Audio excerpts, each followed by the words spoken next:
Hello दोस्तों, आपके अपने चैनल गणेश कर्मा क्लासेस में आपका स्वागत है। आज हम जानेंगे स्वतंत्रता का अध्याय जो कि 11th क्लास का है। तो इसको स्टार्ट करते हैं। चलिए मेरे वीडियो को स्टार्ट करते हैं। स्वतंत्रता आज के संविधानिक तौर पर बहुत ही इंपॉर्टेंट होता है। कोई भी व्यक्ति बिना स्वतंत्रता के अपने विकास को नहीं कर सकता, इसलिए आज हम ये इंपॉर्टेंट चैप्टर को देखते हैं। तो चलिए मेरा वीडियो स्टार्ट करते हैं। स्वतंत्रता, सबसे पहले हम स्वतंत्रता का अर्थ जानेंगे। स्वतंत्रता होता क्या है?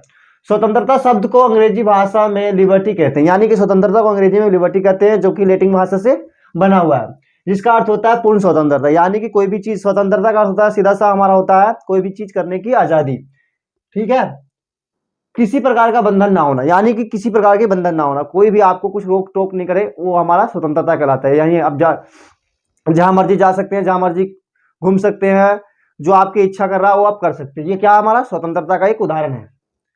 इस प्रकार स्वतंत्रता का अर्थ होता है व्यक्ति को अपनी इच्छा अनुसार कार्य करने की स्वतंत्रता। यानी कि जो व्यक्ति अपनी इच्छा अनुसार से कार्य करता है वो स्वतंत्रता के साथ करता है। यानी कि स्वतंत्रता हमारा तभी कहलाएगा जब व्यक्ति अपने अनुसार से कार्य कर रहा हो, उस पर कोई प्रतिबंध नहीं होना चाहिए, यानी उस पर कोई प्रतिबंध, दबाव या फिर प्रभाव नहीं होना चाहिए। लेकिन कुछ परिस्थितियों में स्वतंत्रता पर प्रतिबंध भी लगा सकता है।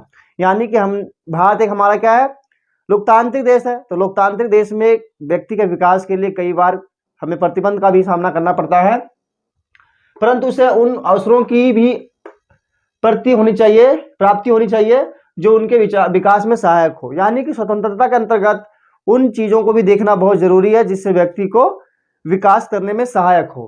तो ये हमारा स्वतंत्रता तभी हो सकती है जब व्यक्ति कुछ विकास भी कर सके। जैसे कि हम जानते हैं कोरोना के टाइम में क्या हुआ था, सारे डॉक्टरों को घर आने नहीं दिया गया था। सरकार ने इमरजेंसी लागू कर दी थी कि जो भी स्वास्थ्य संबंधित से जुड़े हुए जो व्यक्ति हैं, सेवाओं से जुड़े जो व्यक्ति है, उनको कार्य करना पड़ेगा। तो स्वतंत्रता था कि वो चाहे तो 8 घंटे ड्यूटी करके अपने घर आ सके, लेकिन सरकार ने क्या है, यहाँ प्रतिबंध लगा दिया कि नहीं, आपको ड्यूटी करना पड़ेगा। तो कई बार सरकार जो है स्वतंत्रता पर प्रतिबंध भी लगाता है। किसके लिए? वो जनता के भलाई के लिए। ठीक है, सामाजिक प्रतिबंधों से क्या आशय है? यानी कि क्वेश्चन जो हमारा है, सामाजिक प्रतिबंध, यानी समाज में प्रतिबंध क्यों लगाए जाते हैं, किस कारण से प्रतिबंध लगाया जाता है, उसके बारे में हम जानेंगे। सामाजिक प्रतिबंध से आशय सामाजिक बंधनों एवं अभिव्यक्ति की स्वतंत्रता पर सकारात्मक नियंत्रण से है। यानी कि समाज में प्रतिबंध जब लगाया जाता है जब समाज के लिए कुछ अच्छा हो। ठीक है, जैसे ये नियंत्रण जो है कानून के द्वारा रीति रिवाजों एवं धर्म तथा न्यायिक निर्णयों के आधार पर लागू किए जाते हैं।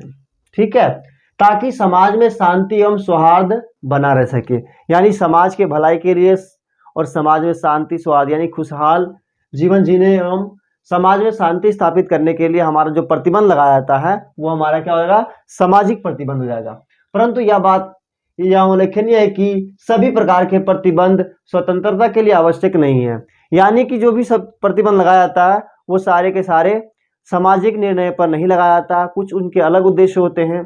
तो ये हमारा हो जाता है सामाजिक प्रतिबंध। यानी कि समाज में प्रतिबंध सरकार कब कब लगा सकती है? तो हमने जाना कि समाज में प्रतिबंध तब लगाया जाएगा जब समाज के भलाई के लिए हो, यानी समाज में शांति स्थापित करना हो, सौहार्द माहौल बनाना हो, भाईचारा स्थापित करना हो।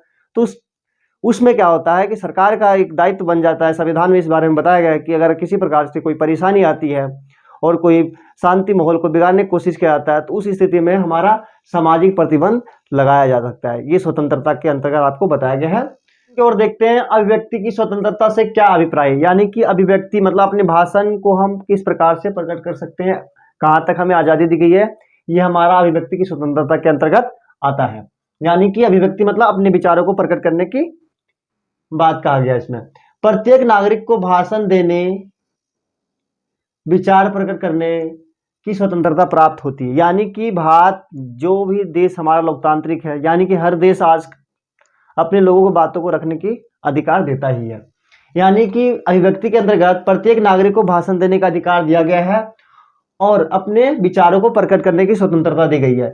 कोई भी नागरिक बोलकर या लिखकर अपने विचार प्रकट कर सकता है। अभिव्यक्ति की स्वतंत्रता पर यह हमारा क्या कहलाता है, अभिव्यक्ति की स्वतंत्रता कहलाती है। लेकिन कुछ प्रतिबंध भी लगाए जा सकते हैं।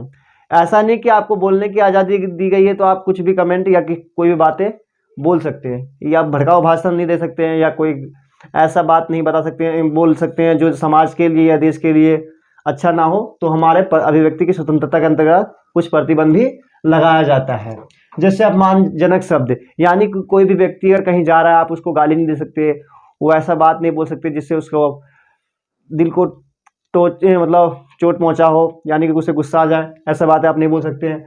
गलत लेख पर, यानी कि आप गलत कमेंट भी नहीं लिख सकते किसी के पर, ठीक है। यानी कि आपने देखा होगा कई बार मीडिया में कि इस नेता ने इस व्यक्ति के बारे में गलत बोल दिया, तो क्या उसकी छवि खराब होती है, उसे मान हानि, यानी कि उसके मान सम्मान को हानि पहुंचता है साथ में।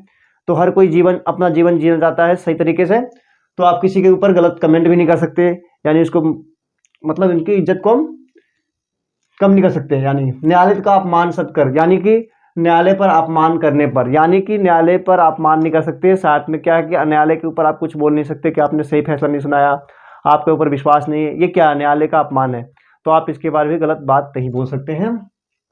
नैतिकता का जगह, यानी कि आपको नैतिकता के आधार पर आपको गलत आप कमेंट बोलते हैं या कुछ करते हैं तो इसमें भी आपको प्रतिबंध लगा सकता है। राज्य की सुरक्षा के आधार पर, यानी कि राज्य के देश की सुरक्षा के आधार पर आपको भी अभिव्यक्ति या बोलने की आज़ादी नहीं दी जाएगी। जैसे कि आपने जाना है कि भारत में कितने करोड़ के ये रक्षा सौदा किया गया था, कितने रुपए के खरीदा गया था, तो ये सबका खुलासा नहीं किया सकता, ठीक है।